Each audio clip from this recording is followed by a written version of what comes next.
کہ رسول اللہ صلی اللہ علیہ وسلم کے خادم تھے۔ 10 برس آپ صلی اللہ علیہ وسلم کی خدمت کی۔ حضور صلی اللہ علیہ وسلم نے ان کی والدہ کی درخواست پر ان کو دین، دنیا، آخرت کی بہتری کے لیے اور جملہ آفات و بلیات سے حفاظت کے لیے اس دعا سے مشرف و مخصوص فرمایا تھا۔ اللہ تعالیٰ نے ان کے عمر، مال و دولت اور اولاد میں بہت برکت دی تھی۔ اب ہم وہ دعا پڑھیں گے جو کہ بہت آسان ہے۔ صبح شام ایک مرتبہ پڑھنا ہے۔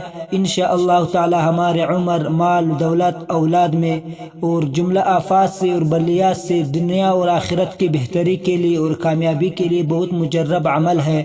دعائے انس یہ ہے: بسم اللہ الرحمن الرحیم، بسم اللہ علی نفسی و دینی، بسم اللہ علی اہلی و مالی و ولدی، بسم اللہ علی ما اعطانی، اللہ اللہ اللہ ربی لا اشرک به شیئا، اللہ اکبر اللہ اکبر اللہ اکبر، وأعز وأجل وأعظم مما أخاف وأحذر، عز جارك وجل ثناؤك ولا إله غيرك، اللهم إني أعوذ بك من شر نفسي ومن شر كل شيطان مريد ومن شر كل جبار